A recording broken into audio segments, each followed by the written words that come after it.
أعوذ بالله من الشيطان الرجيم بسم الله الرحمن الرحيم الحمد لله الذي لا يبلغ مدحته القائلون ولا يحصي نعماءه العادون ولا يؤدي حقه المجتحدون الذي لا يدركه بعد الحمم ولا يناله غوص الفطن ثم الصلاة والسلام على أشرف الأنبياء والمرسلين حبيب قلوبنا وطبيب نفوسنا وشفيع ذنوبنا سيدنا ومولانا أبي القاسم محمد وعلى بيته الطيبين الطاهرين المعصومين المظلومين لا سيما بقية الله في الأرضين صاحب العصر والزمان خليفة الرحمن إمام الإنس والجان ولعن الله وعداهم أجمعين إلى يوم الدين أما بعد فقد قال الله وقوله الحق بسم الله الرحمن الرحيم هو الذي أرسل رسوله بالهدى ودين الحق ليظهره على الدين كله وكفى بالله شهيدا صلى الله على محمد وعلى محمد.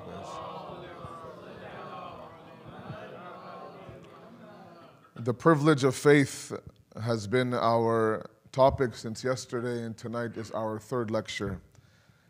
Last night we together set the stage for the next few nights that I'm with you, where I talked about the idea and the concept that today's youth, and maybe a lot of us, are questioning things inside of our aqidah which don't really relate into them wanting to know the answers, but more or less the nature by which they are asking the questions of today's era is the idea of them attempting to mend or change or compromise our ideology into mainstream Islam.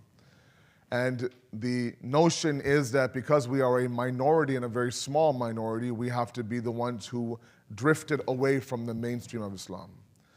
And last night I tried to establish that there has always been one Islam, there is one Islam today, there will always be one Islam tomorrow as well. And the verse that is the base of our discussion talks about the sending of the Holy Prophet, بِالْهُدَى وَدِينِ الْحَقِّ.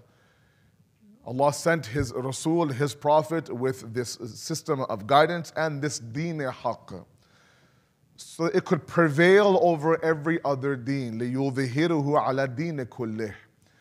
Not that it could compromise or that it could minimize itself for other systems of belief, no. وَكَفَى بِاللَّهِ شَهِيدًا. It's enough that Allah is the shaheed or the shahid or the witness for all of us.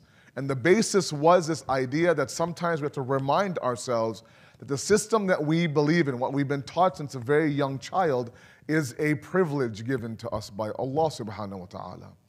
Now I want to further expand tonight to, first of all, examine the system of a privilege to begin with. The word privilege is used today as well. However, it's used in a very negative connotation. You know, we have ideas and concepts of people. Let's say we have the white privilege movement of today, which is rampant up and down your country. Individuals who are a certain color of skin or a lack of color of skin are given certain privileges simply based on how they look. Or sometimes the feminist movement will talk about the male privilege. And this whole discussion on equal pay inside the corporate world, even inside the sports world, is talked about. How an individual is given more pay simply due to his gender, not due to his merit or his ability. That's not the privilege I'm talking about in this discussion.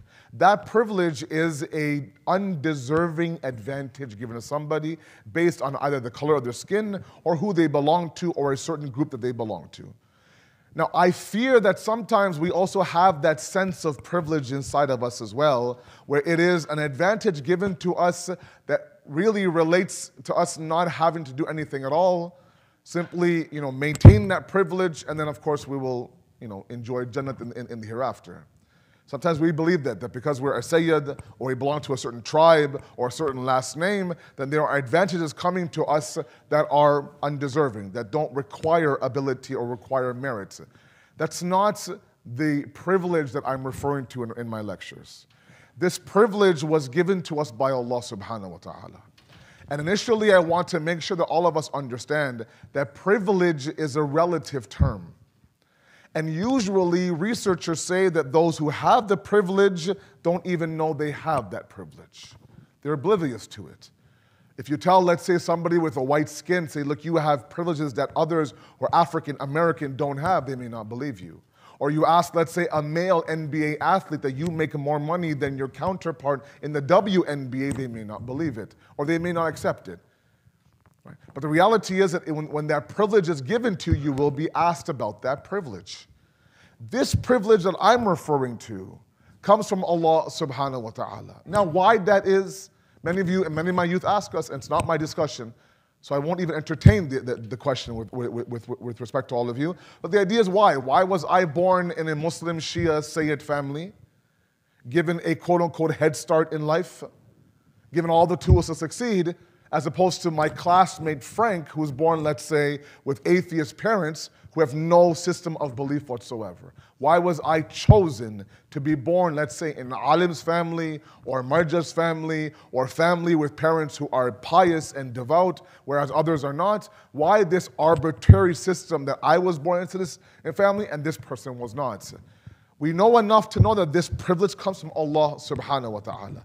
He is the encompassing nature of divine justice.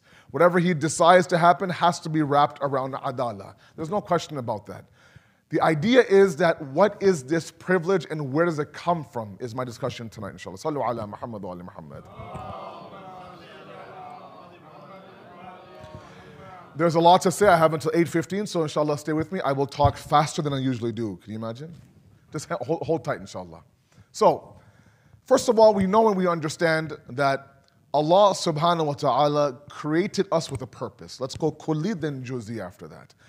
There's a purpose for our creation, of course, and that purpose is perfection. I've talked about with you guys several times and with all of you on several various occasions in the past year.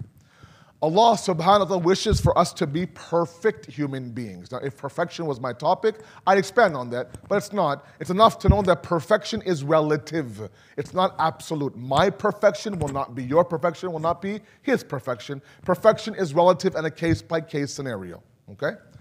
On one side, you have this notion that Allah wants us to be perfect human beings. On the other side, there is a dimension inside of our existence that blocks us from reaching that perfection.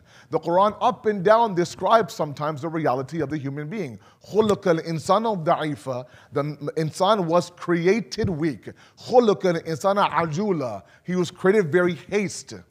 خُلِقَ الْإِنسَانَ مِنْ عَجَلٍ. Again, he's been created very hasty. He makes quick decisions and he regrets later on. And so on and so on and so forth. There are dimensions inside of our existence that don't allow us to reach that perfection. So on one side, you have Allah who has created us with a purpose for perfection.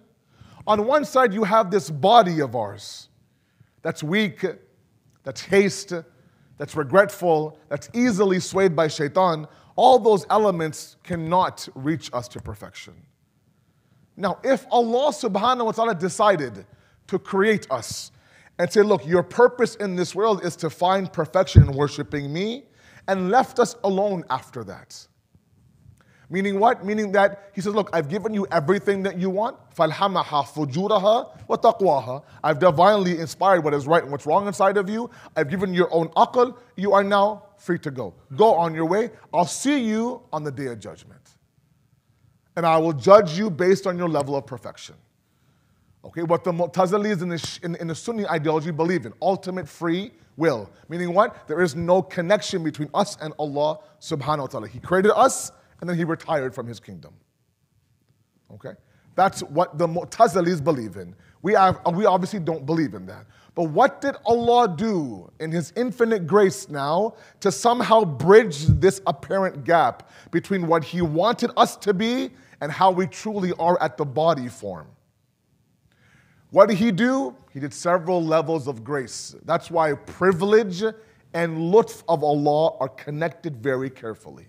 The grace of Allah and the privilege given to us are connected very carefully. What do I mean by that? Allah subhanahu wa ta'ala in His infinite grace sent down 124,000 prophets, number one. And He did that to tell us, look, not only am I asking you to be perfect, I'm sending you down a model amongst you who will live with you that you simply have to follow. Okay? The Quran reminds us of that up and down the Quran. Several ayat to talk about Rasulam minhum. Right? Surah Jummah is in front of us. هو الذي بعث في الأمين رسولا منهم يتلو عليهم آياتي ويزكيهم ويعلمهم الكتاب والحكمة وإن كانوا من قبل لفي ضلال مبين. They were in utter darkness, on the brink of complete destruction. They were living a chaotic life, a life of jahiliyyah, absolute jahiliyyah. And Allah sent His Rasul minhum, from amongst them.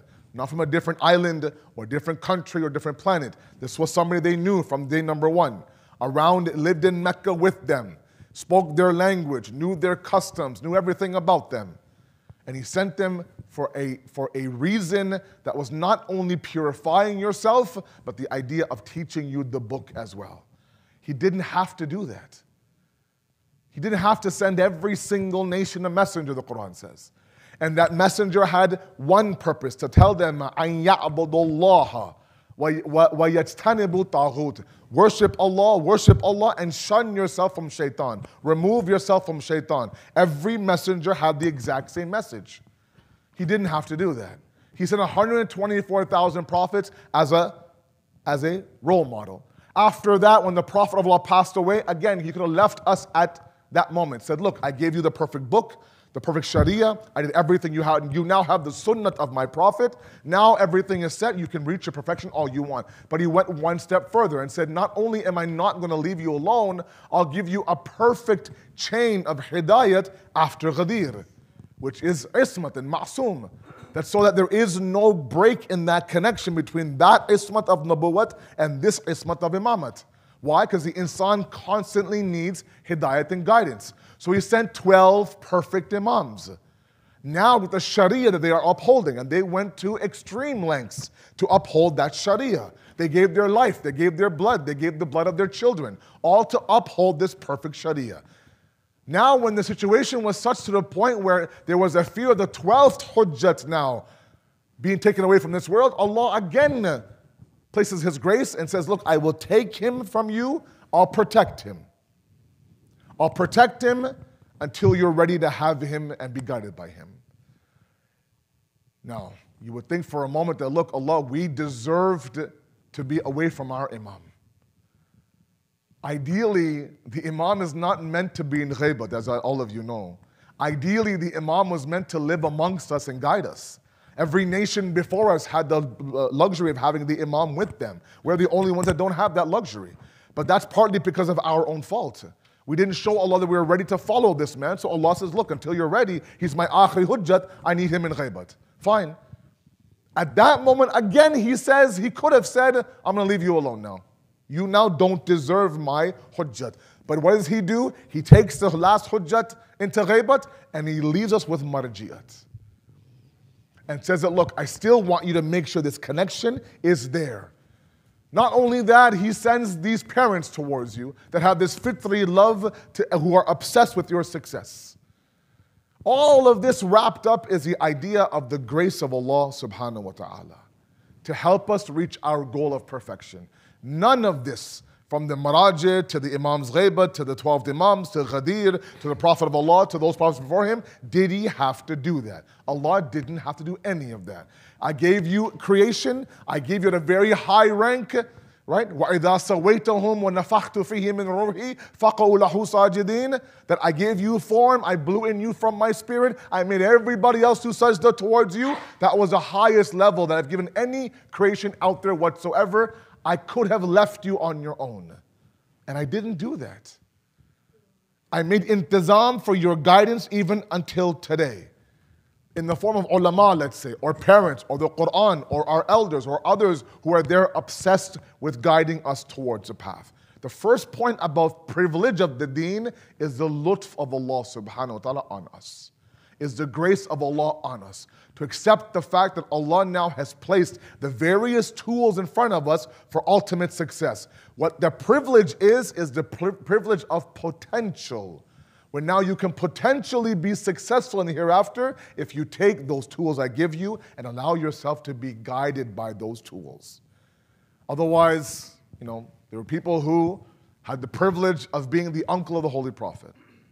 That's not a privilege, that's a privilege.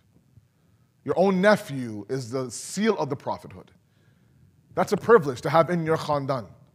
We have somebody in our family, let's say, for example, who is, a doctor or a lawyer or an alim or somebody who is a high rank. The entire khandan, entire family is proud of that individual.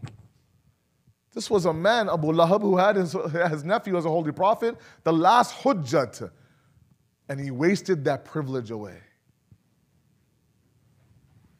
The privilege that Allah gives us is based on potential.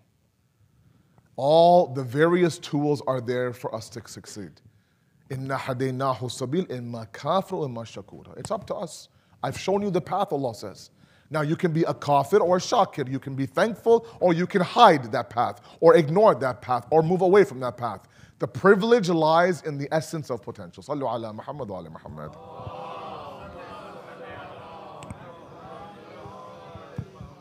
It doesn't end only in this world. Look at the day that we die.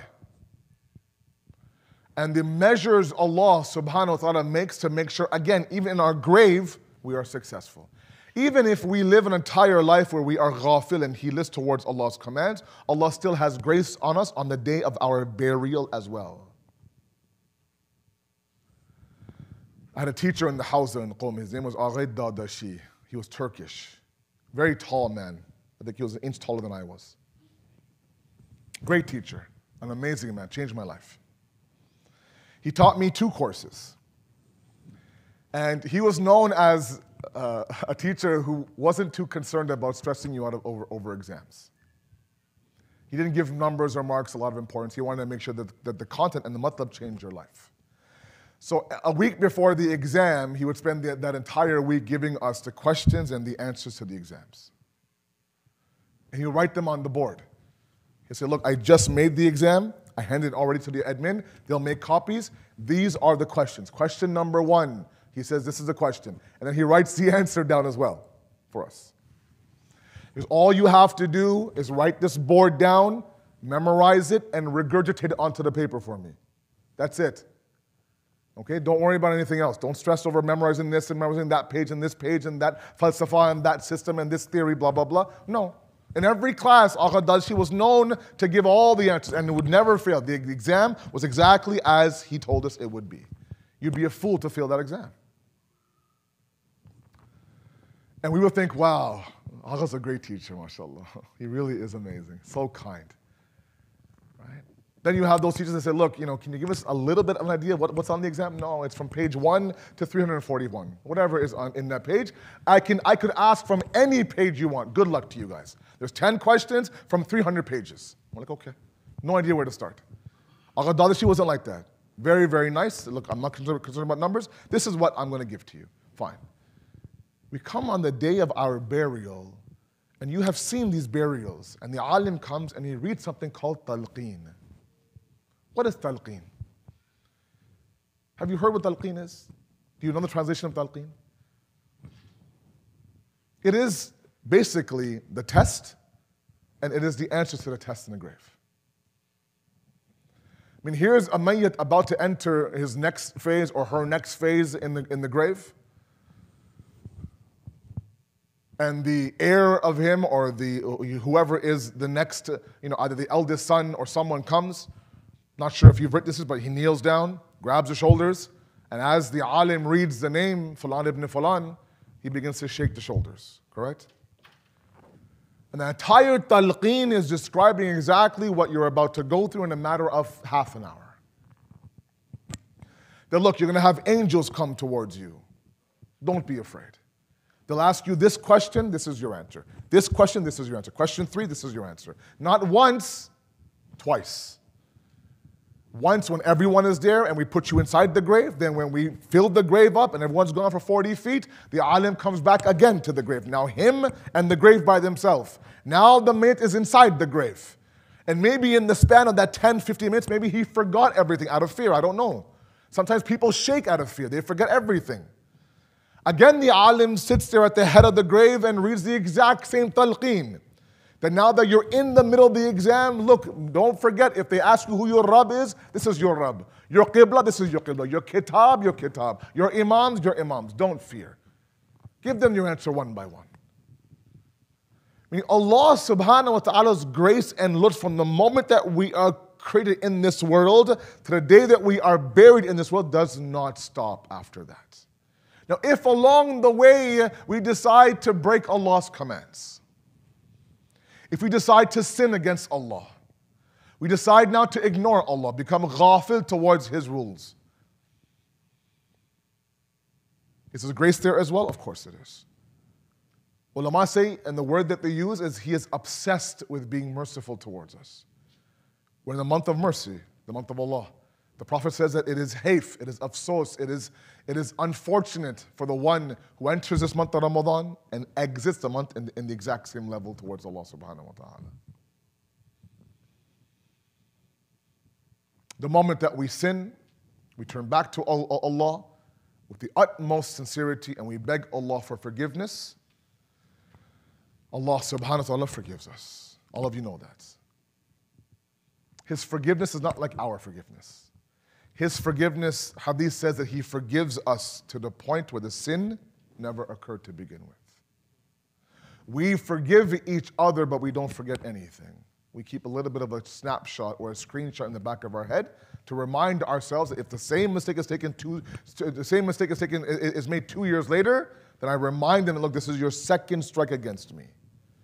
2 years ago you did this, now 2 years after you'll do this. Allah subhanahu wa ta'ala isn't like that. The example I use in my Muharram Ashar I want to use right now. Sallu ala Muhammad wa ala Muhammad, please.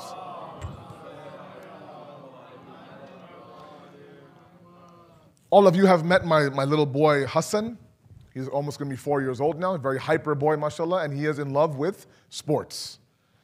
He's a big basketball fan. He likes the Raptors. I won't mention the dismantling of you guys yesterday. I'll leave that alone, inshallah. It's not Muharram, it's not Masaib time, it's okay. 26 points, anyways.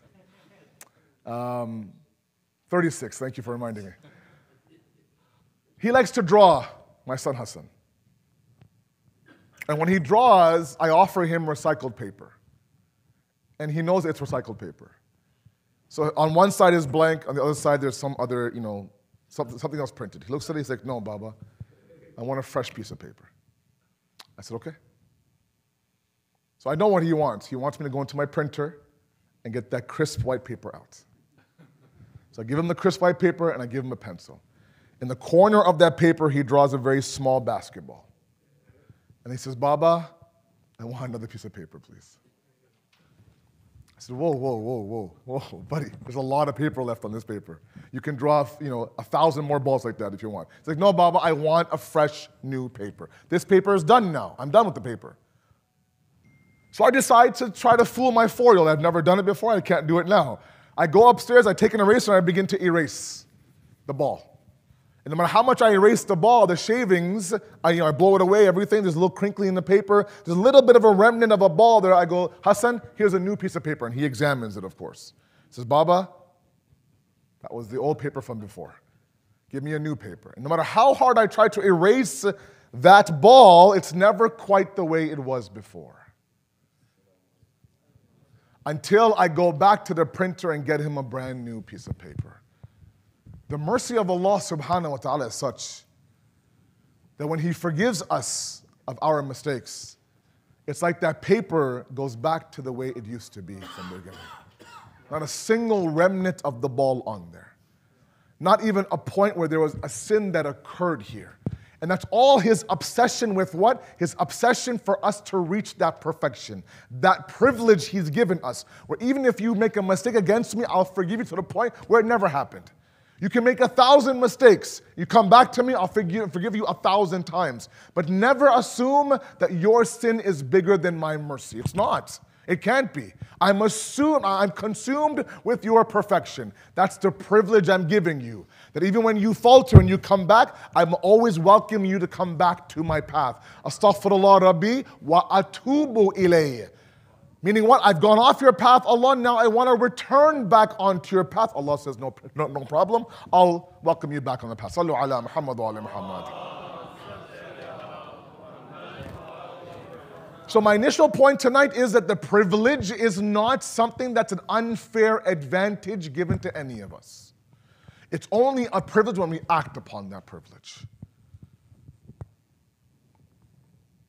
And sometimes, we're given this false hope, I'm sorry to say this, that all you need to do is show up. Just show up, and the rest of it, everything will be fine.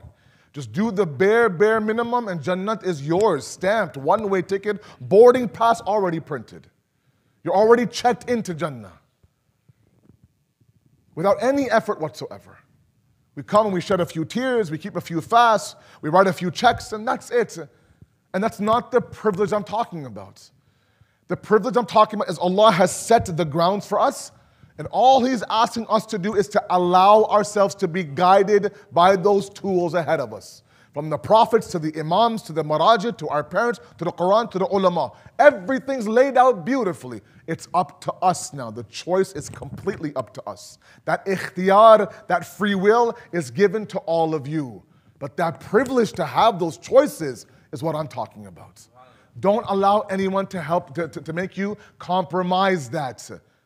Okay, because the Quran up and down talks about the fact that nobody can really be granted Jannah without effort. You know enough in this world and the hereafter. If you want to succeed, you have to put forth a little bit of effort.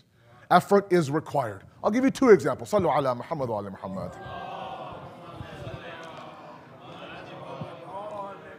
Surah Nisa talks about the idea of those who will enter Jannah. We have to work for Jannah, brothers and sisters. We have to work for it. I remember I was having a discussion with somebody who truly believed that all of these different riwayat and ahadith and verses that talk about the fishar of the qabr, the squeezing of the grave, and the adhab in the grave, and the adhab in the hereafter, all of that is not for the Shia of Amir al-Mu'mineen. It's for everybody else but you. You don't have to worry about all of that. There'll be gardens, and there'll be food, and there'll be heavens, and there'll be angels, and there'll be houris waiting for you from the grave, mashallah, to take you through barzakh. Now, if somebody at 20, 21, 25, 31 hears this, they think, you know what, oh, I'm sitting pretty, man. I have a good last name. I was born in a Shia family. I was born with that heavenly stamp on my forehead. I'm good, whether I pray salat, or keep a fast, or give my khums, or follow my marja, or cry for Hussein. Doesn't matter. It's already there for me, meaning my grave is already waiting for me. Your grave is empty. My grave is empty. I'm sorry. It's an empty box right now, waiting to be filled with whatever we take from here. It's not a pre-made box already. It requires effort. So don't allow anybody, myself to anybody, to give you this free ticket to Jannah. Jannah is the exclusive reward of Allah that goes for those who work hard towards it. Look at what the Quran says. وَمَن يُؤْتِيَ اللَّهَ وَرَسُولُهُ يُدْخِلْهُ جَنَّاتٍ. The one who follows Allah and His Rasul will enter Jannah. You have to first follow Allah and His Rasul. You can't be individuals, we can't be individuals who pick and choose like a buffet what we want from the deen, what we don't want from the deen. Or another area talks about the idea, قال الله, Surah Ma'idah, قال الله هذا اليوم ينفع صادقين صدقهم. That on this day, Allah will say, on the day of judgment, that this is the day that the truthful ones will benefit from their truth. We can't be individuals who are lying our entire life and enter heaven. Does not match. The privilege is not an unfair advantage. It's not today's white privilege. It's not today's male privilege. The privilege of faith is a privilege of potential. Where everything is waiting for you, you have to reach out and grab it now and be led by it. You have to put forth the effort to do that. That privilege has been given to you for reasons that are beyond the scope of my discussion. But now for you to ignore all of that or question everything and now go down a path of atheism, God forbid, or go down a path where now we question, let's say, for example, this and that inside the Shia ideology, is a very unfortunate reality. And that's what's happening today. I have no problem with you questioning. Question all you want, but give those questions its right due. Answer the question with the appropriate people. Approach the appropriate person to have your doubts confirmed, or have your doubts ignored, or have your doubts answered, whatever the case may be. But do not allow that doubt to fester to the point where now you let go of that privilege and now you're wandering without any sort of leader, any sort of guide whatsoever. Sallu ala Muhammad wa ala Muhammad. So in tonight's discussion, I want to make sure I get the point across very well. That Allah subhanahu wa ta'ala's grace from the moment that we were born until the moment that we die is everywhere. From the sending of the prophets to the imams, to our parents, to the ulama, to the community, everybody is a manifestation of the lutf of Allah subhanahu wa ta'ala. And that's the privilege in itself. We were privileged to be created by a creator that is gracious to us, that's obsessed with being merciful towards us, that wants us to succeed. Not because our success or his success is na'udhu billah dependent on our success. No. He's azal, he's abad. He was there, he'll always be there. Whether or not you and I decide to get on board is irrelevant to his kingdom. But yet he still sends every possible means to guide us towards the path. And when we go off the path, he says, you want to come back? The door's wide open for you. Come back. I'll forgive you like that white paper I give my son. There's no remnant of a single ball there. It's clean as can be from day number one.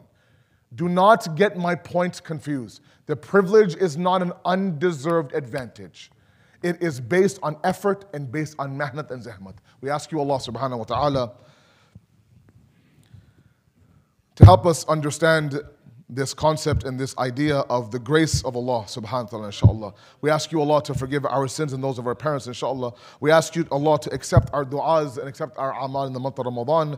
We ask you, Allah, to weaken the hands of the enemies of Islam and strengthen the mustaza'afin all over the world. And finally, Allah, we ask you to make us isqabil and worthy of the zuhur of our hujjat and make us his ashab when he comes. Thank you very much. Wassalamu alaikum wa rahmatullahi wa barakatuh.